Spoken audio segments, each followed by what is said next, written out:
오늘 2월 첫 주 로마서 8장 12절 이하로 하나님의 영으로 인도함을 받는 사람이란 제목으로 하나님의 말씀의 제목을 잡았습니다. 오늘 성경 구절에 나와 있는 말씀이고 제목이죠. 하나님의 영으로 인도함을 받는 사람. 대단한 제목입니다. 우리는 스스로 무엇이라고 나 자신을 신앙으로 고백합니까? 예수 그리스도를 믿어서 구원을 받은 존재, 이렇게 우리의 이름을 부르기도 합니다. 예수 그리스도의 은혜가 아니면 살 수 없는 존재, 하나님의 역사 가운데 새롭게 백성된 자, 이렇게 여러 가지 말로 우리의 신앙의 삶을 묘사하고 표현합니다. 가장 성경적인 답변이라면 하나님의 자녀가 된 것이지요. 그리고 무엇보다도 예수 그리스도와 함께 하나님께서 명하시고 맡겨주시는 그 사명을 계승하는 하나님의 백성입니다. 그런데 무엇보다 중요한 것은 오늘 본문의 말씀에 기억해야 할 분은 바로 성령님이시죠. 우리 안에 거하는 성령님께서 우리가 하나님의 자녀임을 일깨워 주십니다. 또 우리의 삶 가운데 함께 하시는 성령께서 우리가 하나님의 사명을 그리스도와 더불어 어떻게 행하는가를 인도하십니다. 하나님의 영이 우리 가운데 있을 때 모든 것이 새로워지죠. 우리의 심령도 영혼도 우리의 삶도 새로워질 수 있습니다. 오늘 사도 바울이 로마에 전하는 편지의 글을 읽거니와 우리의 삶이 새로워진다는 관점에서 하나님이 맡기신 새로운 의무, 그리고 하나님의 가족으로 편입된 우리의 신분, 그리고 새롭게 열리는 미래에 대해서 오늘 본문의 말씀은 우리를 가르칩니다. 오늘 제목에도 나와 있지만 하나님의 영으로 인도함을 받는 존재, 사람, 그것이 우리의 이름인데 오늘 본문의 말씀을 통해서 사도 바울이 성령의 음성으로 권고하는 이 말씀을 잘 듣기를 원합니다.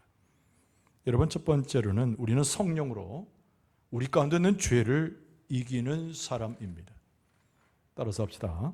우리는 성령으로 죄를 이기는 사람입니다. 오늘 본문의 말씀의 12절 말씀에 그러므로 형제들아 우리가 빚진 자로 돼 육신에게 져서 육신대로 살 것이 아니니라. 너희가 육신대로 살면 반드시 죽을 것이로되 영으로서 몸의 행실을 죽이면 살리니 라고 말씀하고 있어요. 우리의 힘이 아닌 성령의 역사로, 우리의 다스림이 아닌 그리스도의 은혜와 하나님의 역사로 죄를 이겨 승리하는 사람, 그것이 우리의 이름이라고 성경 말씀은 전하지요. 아까 드린 말씀처럼 우리는 새로워집니다. 예수 그리스도 안에서 새로운 삶을 시작합니다. 자, 그럼에도 불구하고 로마서 8장이 전제하고 있는 것은 여전히 우리 안에 죄악의 본성이 있음을 말씀합니다. 우리의 신분도 바뀌고 우리의 사명도 새롭게 받았지만 여전히 우리를 괴롭히는 육체의 본성이 우리의 심령 가운데는 여전히 남아 있다는 것이죠. 여러분, 그것은 우리에게 영적인 병을 가져다 줍니다. 죄를 범하게 하고 죽음에 이르게 해서 필멸의 삶을 살아가게 만듭니다. 그러나 성령으로서 그리스도인 된 우리는 그 본성에 지는 그런 삶을 살 수가 없습니다. 오직 죽음으로 이끄는 것이 죄의 결과이지만 우리는 죽음에 패배하는 인간의 삶을 살 필요가 없습니다. 여러분, 로마서 6장 20절에 보면 우리는 죄의 종이 되었다고 전제합니다. 너희가 죄의 종이 되었을 때에는 너희가 그때 무슨 열매를 얻었느냐? 이제는 너희가 그 일을 부끄러워하나니 이는 그 마지막이 사망이라. 죄의 결과에 대해서 말해주고 있습니다. 우리에게 사명을 가져다 주고 우리 가운데 패망케 하는 죄에 더 이상 휘둘릴 수 없는 삶이 우리의 삶이라고 하는 것을 기억할 필요 있습니다. 여러분, 죄로 상황이라는 것은 참혹한 것입니다. 죄가 가져다 주는 우리의 삶은 황폐한 것입니다. 골로새서 3장 5절에 보면은 그러므로 땅에 있는 지체를 죽이라. 곧 음란과 부정과 사욕과 악한 정욕과 탐심이니 탐심은 우상 숭배니라. 이렇게 말씀했어요. 적나라하게 우리의 삶에 죄의 결과가 있을 때 우리는 허덕이게 되고 궁핍하게 되고 하나님을 떠나는 우상 숭배자가 됩니다. 그러나 성령 안에서 새로운 삶을 열어가고 그리스도인 된 자로 하나님의 놀라운 사명을 감당하는 자는 이러한 죄상에 우리를 노출시킬 이유가 없습니다. 그러나 이 말씀을 대할 때마다 우리의 부담이 하나 생겨나요. 우리가 지금까지 죄에 얽매여 왔는데, 죄의 본성 가운데 헤매는 삶이 우리의 과거의 삶이었는데 우리가 어찌하여 이 사람의 우리의 삶에서 헤어날 수 있을꼬라고 하는 질문입니다. 우리의 능력으로 되지 않았습니다. 우리의 힘씀으로도 되지 않고 우리의 지혜로도 이 악한 본성과 죄의 삶에서 우리를 구해내지 못했습니다. 그러나 사도 바울이 성령의 말씀으로 로마 교인들을 가르치고 우리에게 교훈하면서 하나님이 우리에게 성령을 보내셨는데 우리는 힘이 없어서 죄를 벗어나지 못하고 죄 가운데 여전히 살아가나, 그러나 죄를 물리치게 하고 심지어는 죄를 지키고 이기게 하는 것이 성령의 역사임을 우리에게 말씀합니다. 여러분, 갈라디아서 5장 16절에 보면 내가 이르노니 너희는 성령을 따라 행하라, 그리하면 육체의 욕심을 이루지 아니하리라. 우리는 힘이 없어요. 지혜가 없습니다. 우리는 죄를 감당할 만한 어떤 능력도 소유하고 있지 못합니다. 아담 이후로 그 죄 가운데 스스로 해결된 자는 아무도 없었다는 거예요.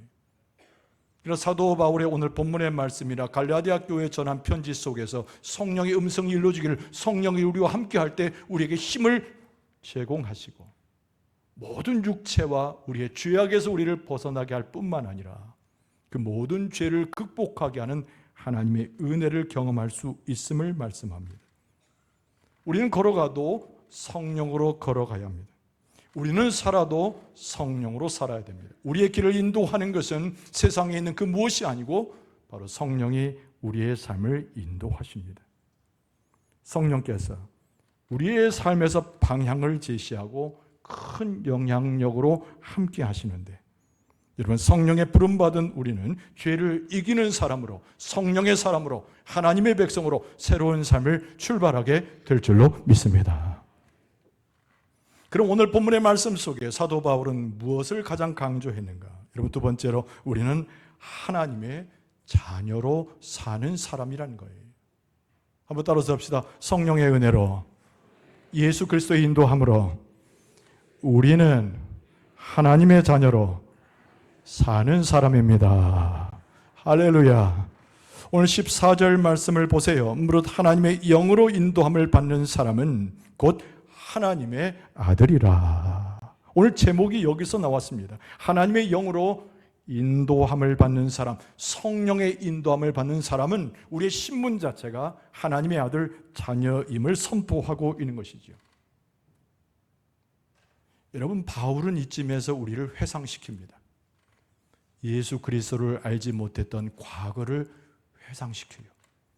죄 가운데 있었던 우리의 걸음걸이들을 마음 가운데 새겨보게 합니다. 우리는 노예의 신분이었습니다. 죄 가운데 벗어나지 못했습니다. 우리 가운데 항상 있었던 감정과 상태는 두려움이었습니다.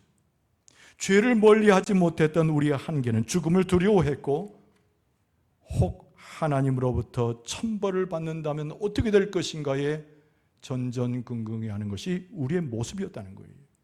그래서 사도 바울이 전하고 있는 성령의 말씀과 복음은 우리에게 이야기해 주기를, 우리는 하나님을 아버지라 부를 수 있는 아들이 되었는데 성령이 우리로 하여금 양자의 영을 제공함으로 우리가 하나님을 아버지라 부르게 되었다고 증언합니다. 오늘 본문의 말씀 15절에 너희는 다시 무서워하는 종의 영을 받지 아니하고 양자의 영을 받았으므로 우리가 아빠 아버지라고 부르짖느니라. 할렐루야. 과거에는 우리는 두려움 가운데 살았다는 것입니다. 죄의 종이 되어서 죽음으로 치닫는 삶을 살았다는 것입니다. 죄가 우리를 억눌러서 하나님을 감히 바라보지 못하고 유리방황하는 모습이 우리의 과거의 모습이었다는 겁니다. 그럼 성령이 하나님의 자녀인 양자로서 그 영으로 함께 하심으로 우리가 그 영을 받아 이제 하나님을 다른 이로 부르는 것이 아니라 아바, 아버지라 부르게 되었다고 증언하고 있습니다. 여기서 아빠는 누구를 가르치는 것인가요? 오늘 성경 개역 개정 이전의 개역 한글판 번역에는 아바 이렇게 불렀습니다. 아바, 아빠 같은 발음인데요, 이것은 아람어입니다. 하나님을 아버지를 부를 때에 가장 친숙한 분으로, 가장 사랑으로 풍성한 분으로, 내게 가까이 있어서 친밀한 하나님을 고백할 때 그 앞에 아바 또는 아빠, 아버지 이렇게 부르게 된 것입니다. 여러분, 저는 이 대목에 이를 때마다 개인적으로 큰 감동을 받습니다. 하나님께서 우리에게 이렇게 큰 은혜를 주셨는가 하나님을 찬송치 않을 수가 없게 돼요. 아빠, 아버지. 이 말을 다른 말로 이야기하면 사랑하는 나의 아버지 혹은 우리의 아버지라고 번역해서도 이 말씀으로 하나님의 칭호를 만들어낼 수도 있습니다. 한번 따라서 할까요? 아빠, 아버지. 아빠, 아버지. 굉장히 사랑스러운 하나님에 대한 칭호이며 하나님께서 나와 함께 하신다는 걸 확신케 하는 하나님의 칭호입니다. 여러분, 예수님께서 공생의 사역을 마치실 즈음에 십자가를 지셔야 되는 운명에 놓이게 되셨습니다. 예수님께서 그 유명한 겟세마네 동산에 올라가서 땀방울이 핏방울이 되도록 하나님 앞에 기도했어요. 근데 말씀의 기록에 보면은 예수님께서 하나님을 불러서 호칭을 사용하시는데 그때 사용하셨던 말씀이 아빠, 아버지였어요. 여러분, 마가복음 14장 36절에 이르시되 아빠, 아버지여, 아버지께서는 모든 것이 가능하오니 이 잔을 내게서 옮기시옵소서. 그러나 나의 원대로 마시옵고 아버지의 원대로 하옵소서 하시고, 예수 그리스도께서 아버지를 부를 때 하나님 아버지 단순하게 이렇게 부르지 않고 오늘 본문의 말씀에 그대로 나와 있는 대로 아빠, 아버지라고 부른 것입니다. 생명을 지금 걸고 십자가를 져야 되는 그 순간에 예수님은 가장 가까이 하나님 앞에 나아가셔서 하나님을 우러러보고 하나님의 처분과 하나님의 뜻과 하나님의 경륜을 새겨보는 그 시간에 하나님을 외쳐 부르기를 아빠, 아버지라고 부른 것이지요. 여러분, 예수님의 주변에 제자들이 모여들었습니다. 그리고 무지몽배한 자들이 예수님 앞에 물어요. 어떻게 하나님께 기도해야 합니까? 우리는 기도할 줄 모릅니다. 하나님의 응답도 확신이 없습니다. 그럴 때 우리가 너무나 잘 아는 예수님의 소위 주기도문을 가르쳐 주셨습니다. 그 주기도문에서 예수님께서 하나님을 너희들이 부를 때에 우리 아버지, 나의 아버지라고 부르고 기도하라, 예수님께서 이렇게 일러주셨습니다. 여러분, 마태복음 6장 9절 말씀에 보면 그러므로 너희는 이렇게 기도하라. 하늘에 계신 우리 아버지여, 이름이 거룩히 여김을 받으시오며. 하나님을 누구로 불렀어요? 나의 아버지, 우리 아버지 하나님이라고 부르라는 거예요. 예수님께서 중보자가 되시고 예수께서 구원을 가져오시고 예수께서 죄의 사망에서 빠져있던 우리를 건지시면서 우리에게 권면하시기를 너희들이 하나님을 부를 때 두려워하지 말고 마음에 거리끼지 말고 하나님을 바라보는 그 심령이 세상으로 향하지 말고 너의 아버지이니 우리들의 아버지이니 하나님을 불러 나의 아버지 우리 아버지라고 호칭하여 하나님께 기도하라고 말씀하셨어요. 오늘 본문의 말씀의 중심을 이루는 성령께서 무슨 일을 하셨습니까? 우리는 세상에 죽어야 할 존재인데 버려져야 할 존재인데 사망에 이르러야 할 존재인데 양자로 우리를 삼으셔서 그의 영으로 하나님을 아버지로 부르게 하셨다는 말씀입니다. 오늘 본문의 말씀 16절을 보세요. 성령이 친히 우리의 영과 더불어 우리가 하나님의 자녀인 것을 증언하시나니. 할렐루야. 한 번 더 하겠습니다. 아빠 아버지, 아빠 아버지. 한 번도 빠지지 말고 따라하세요. 아빠 아버지. 왜 따라서 하게 하는 거 아니? 우리가 아빠 아버지라고 하나님을 부를 때에 성령께서 증언하시는 거예요. 성령께서 우리 안에 오셔서 하나님을 다른 이로 감히 부를 수 없는 어떤 이름으로 하나님을 치부하는 것이 아니라 가장 가까이 친숙하며 그의 사랑을 경험하는 자의 모습으로 부르라는 겁니다. 우리가 아빠 아버지라고 하나님을 칭호할 때, 우리가 기도할 때 나의 아버지 하나님이라고 외쳐댈 때 성령이 내 안에 오셔서 증언하시는 거예요. 이 사람은 하나님의 자녀요, 이 사람은 하나님의 아들이요, 이 사람은 하나님의 딸인 것을 성령이 증언하시는 겁니다. 따라서 하겠습니다. 아빠 아버지, 아빠 아버지, 아빠 아버지. 항상 부르세요.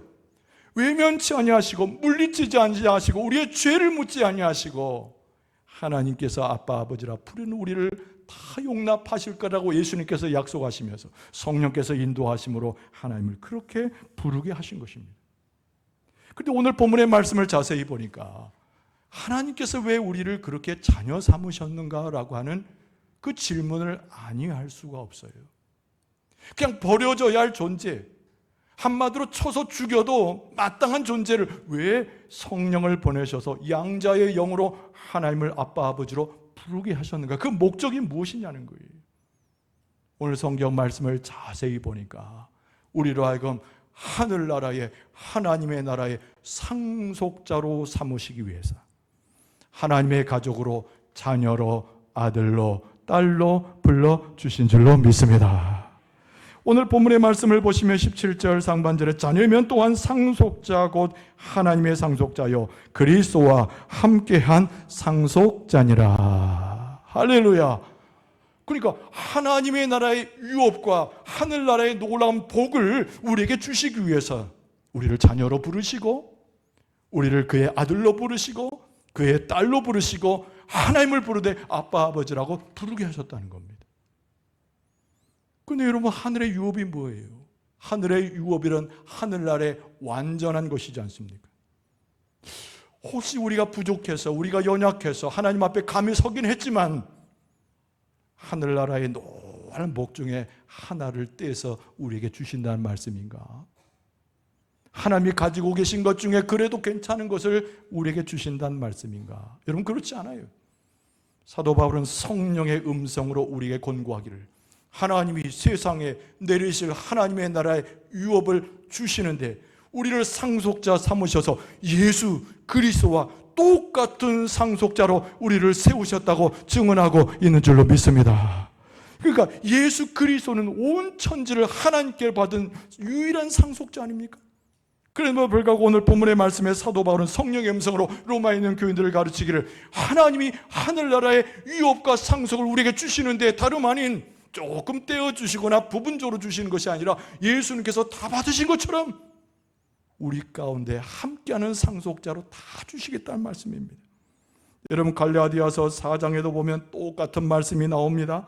갈라디아서 4장 7절에 그러므로 내가 이후로는 종이 아니요 아들이니 아들이면 하나님으로 말미암아 유업을 받을 자니라. 예수 그리스도가 하나님의 아들이시잖아요. 그러니 우리 양자로 들어와서 똑같은 아들이 되어서 예수님과 똑같은 상속자가 된다는 말씀을 여기에 표현합니다. 그러면 여러분, 예수님이 받으신 그 상속은 무엇이에요? 막연하게 하나님의 나라 유업이라고 이야기하지만은 예수님께서 약속받으신, 예수님이 하나님의 아들로서 받으신 그 상속이 도대체 무엇이에요? 이걸 알아야 우리가 하나님으로부터 역시 받을 상속이 무엇인지를 알게 되지 않겠습니까? 여러분, 성경 말씀은 이것도 가르쳐 주세요. 예수님은 만물의 모든 것 가운데 상속자가 되신다고 말씀합니다. 여러분, 히브리서 1장 2절 말씀에 보면 이 모든 날 마지막에는 아들을 통하여 우리에게 말씀하셨으니 이 아들을 만유의 상속자로 세우시고 또 그로 말미암아 모든 세계를 지으셨느니라. 예수님께서 받으시는, 예수님께서 상속하시는 것은 성경 말씀 히브리서에 나온 대로 만유의 모든 것을 상속하신다는 겁니다.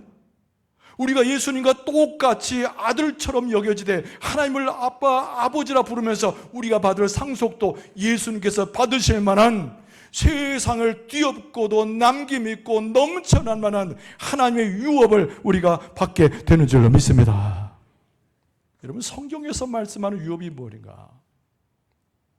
아브라함 얘기를 아니할 수가 없어요.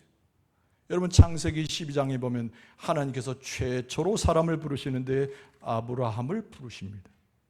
그 창세기 12장에 아브라함에게 여러 가지 약속을 주시는데 복의 약속이에요. 자식이 없었지 않습니까? 초라한 노인네로 자기의 삶을 마감하기 직전 아니었습니까? 근데 하나님이 아브라함을 불러주셔서 열국의 아비가 되겠다고 말씀하시고 실제로 100세에 이삭을 낳게 하시죠. 바로 아브라함이 복 그 자체가 되며 옛날 개역 한글판을 보면은 복의 근원이 될지라 이렇게 말씀하셨어요. 예수님께서 아브라함의 전통을 따라 복의 근원이 되시고 이 세상에 천국의 복음을 가지고 오시는 줄로 믿습니다. 여러분, 아브라함이 어디를 지나갑니까? 가나안 땅을 지나가게 되지요. 나중에 야곱의 후손들이 이 애굽 땅에 머물게 되고 430년간의 종살이를 했지만 이스라엘에게 주신 땅은 가나안 땅이었어요. 젖과 꿀이 흐르는 가나안 땅이었어요. 여러분, 하나님께서 예수 그리스도를 통하여 우리에게 공동으로 주신 그 상속은 눈에 보이지 않는 영적 상속만을 이야기하는 것이 아닙니다. 여러분, 이스라엘 백성에게 뚜렷이 보이는 것은 가나안 땅이었고 그들이 무장하여 그리고 광야를 지나서 그들의 땅 들어갈 땅은 그들이 기거하는 땅이고 그들이 먹는 땅이고 생활하는 땅이고 하나님으로부터 다 모든 것을 공급받는 땅이었어요. 예수 그리스도께서 공생의 기간 동안 사시면서 하나님의 나라를 전파하시고 가난한 자를 도우시고 병든 자를 치료하시고 귀신 들은 자를 귀신을 내어 쫓으신 줄로 믿습니다. 하늘의 축복만이 아니라 이 세상에서 영육의 모든 것을 베풀어 주시는 것, 그것이 하나님의 상속의 유업이에요.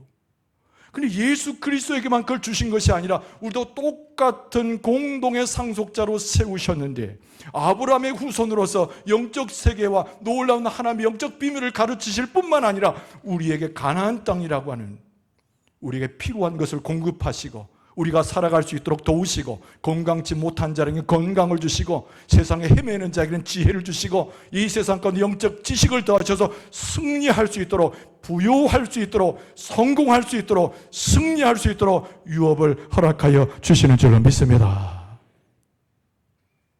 가만히 생각해 보세요. 내가 예수 그리스도를 통해서 성령을 통하여 새 사람이 되었는데 여전히 고난이 멈추지 않는 거예요. 그 사도 바울이 성령의 음성으로 한 번 더 일러줍니다. 고난을 어떻게 이겨내고 해석할 것인가에 대한 이야기를 친절하게 설명하죠. 여러분, 오늘 본문의 말씀 17절 하반절에 보면 우리가 그와 함께 영광을 받기 위하여 고난도 함께 받아야 할 것이니라. 할렐루야. 고난자리가 들어가니까 아멘이 적어져요. 이 말씀을 오해하게 되면 병 주고 약 주고죠. 고난도 경험해야 되고 복도 경험해야 되고 이럴 땐 이렇고 저럴 때 저렇고 이런 그런 말씀이 아닙니다. 설교 서두에 말씀드린 대로 우리는 죄의 본성 가운데 살아요. 이 세상이라고 하는 것은 우리에게 유혹을 주고 우리를 넘어뜨리게 하고 심지어는 사탄이 올무를 걸리게 해서 넘어지게 하는 세상입니다. 그래서 사도 바울이 뭐라고 얘기하냐면 하나님께서 천국의 유업을 그리스도와 더불어 우리와 함께 갖게 하시고 우리에게 풍성한 복을 주시는데 우리가 세상에서 고난을 만나고 그리스도의 이름으로 환난을 만나고 하나님의 이름을 부름에도 불구하고 우리의 삶이 곤고할 때도 기억하라는 것이죠. 그 고난과 어려움 속에서도 그 모든 것을 바꾸어 놓아서 하나님의 천국의 유업을 받듯이 하나님의 복으로 하나님의 은혜로 하나님의 능력으로 바꾸어 주실 줄로 믿습니다. 예수님께서 산상포원을 선포하셨습니다. 마태복음 5장 이하의 말씀이죠. 많은 사람들이 모여들었습니다. 가난한 사람, 고통받는 사람, 힘든 사람들이 모여들었습니다. 예수님께서 설교하셔요. 마태복음 5장 11절 이하에 나로 말미암아 너희를 욕하고 박해하고 거짓으로 너희를 거슬러 모든 악한 말을 할 때에는 너희에게 복이 있나니 기뻐하고 즐거워하라. 하늘에서 너희의 상이 큼이라. 너희 전에 있던 선지자들도 이같이 박해하였느니라. 예수님의 말씀이 이해가 안 되는 분이 계실 거예요. 당하고 고통스러운데 어떻게 기뻐해요? 그래서 우리에게 주신 말씀이 있습니다. 내 마음에 의심이 들고 하나님의 복을 받는 사람에도 불구하고 내 마음에 갈등이 생기고 내가 환난 중에 있을 때 답답한 지경에 이르렀을 때 정말 하나님의 복의 약속이 진실인가? 내가 예수님과 더불어서 그 복의 상속을 정말 이어받을 사람인가? 걱정하고 의심한단 말이에요. 그래서 성경 말씀이 일렀습니다. 베드로전서 1장 6절 이하에 그러므로 너희가 이제 여러 가지 시험으로 말미암아 잠깐 근심하게 되지 않을 수 없으나 오히려 크게 기뻐하는도다. 너희 믿음의 확실함은 불로 연단하여도 없어질 금보다 더 귀하여 예수 그리스도께서 나타나실 때의 칭찬과 영광과 존귀를 얻게 할 것이니라. 잠깐 고난이 있어서 혼란이 생겨요. 어려움 가운데 있기 때문에 의심해요. 그러나 참으라는 거예요. 오히려 기뻐하라는 겁니다. 하나님께 영광을 돌리라는 겁니다. 그러면 하나님의 때에 칭찬을 주시고 영광을 주시고 너희들을 세워 존귀케 하실 줄로 믿습니다. 이 말씀인 거죠. 성령으로 역사로 주의 백성이 되고 하나님을 아빠, 아버지라 부르고 그 안에서 약속을 받은 백성은 세상은 무지경에 이 놀라운 사탄들이 횡기하는 곳이기 때문에 잠시 어려움을 경험하지만 의심하지 말라는 겁니다. 하나님께서 약속하신 대로 모든 부요함과 영적인 은혜를 줄 테니 걱정하지 말라는 거예요. 그래서 우리의 최후의 마지막 나날은, 우리의 삶의 마지막은 고통이 아니라 환난이 아니라 영광이요 하나님의 복이 될 줄로 믿습니다. 오늘 본문의 말씀은 사도 바울이 로마에 있는 교회에 편지한 글이, 그러나 이 말씀이 조금도 우리에게 유효한 말씀입니다. 오늘 본문의 말씀의 가장 중요한 분은 성령님이시죠. 성령께서 우리 안에 거하시면 뭐라고 되어 있습니까? 설교서대에 우리는 새로운 사람이 됩니다. 우리는 하나님의 가족의 이방이 돼요. 우리는 하나님을 부를 때 뭐라고 불러요? 아빠, 아버지, 하늘 아버지, 우리 아버지 하나님으로 부르게 되는 줄로 믿습니다. 놀라운 천국의 위협, 하나님께서 허락하시는 상속자가 돼서 주님 앞에 서게 됩니다. 여러분, 죄를 멀리해야 돼요. 우리 의무는 세상 가운데 죄가 우리를 유혹할 때도 성령의 역사와 그 능력으로 죄를 물리치고 우리의 본성이 일어나서 우리의 믿음을 약화시킬 때도 성령의 역사로 승리해야 될 줄로 믿습니다. 예수 그리스도의 믿음을 계속 확인하세요. 하나님이 우리와 함께 하시는 구원의 역사를 계속 경험하세요. 그리고 우리는 하나님 세상에 속한 자가 아니고 하나님의 가족임을 인식하고 찬송할 수 있기를 바랍니다. 우리의 이름은 하나님의 아들이고 하나님의 딸이고 하나님의 자녀이고 하나님의 복받은 주의 백성들인 줄로 믿습니다. 여러분, 우리의 삶에서 고난이 있나요? 견뎌낼 수 있습니다. 하나님의 복에 약속이 되어 있고 성령께서 우리를 도우시기 때문에 이겨낼 수 있습니다. 예수 그리스도의 영광은 오히려 고난과 환난 속에 또 나타나는 것이니 그것을 극복하는 자에게 오늘 하나님의 약속이 임하게 될 줄로 믿습니다. 그 하나님의 약속이 성취되게 될 줄로 믿습니다. 다시 한번 그리스도인 우리의 이름이 되어지고 성령의 사람, 바로 우리의 정체가 되어서 오늘도 기뻐하고 즐거워하고 하나님의 유업을 선물로 받아서 믿음 가운데 승리하고 하나님께 영광을 돌리는 여러분과 저의 모습 되어질 수 있기를 주의 이름으로 축원합니다.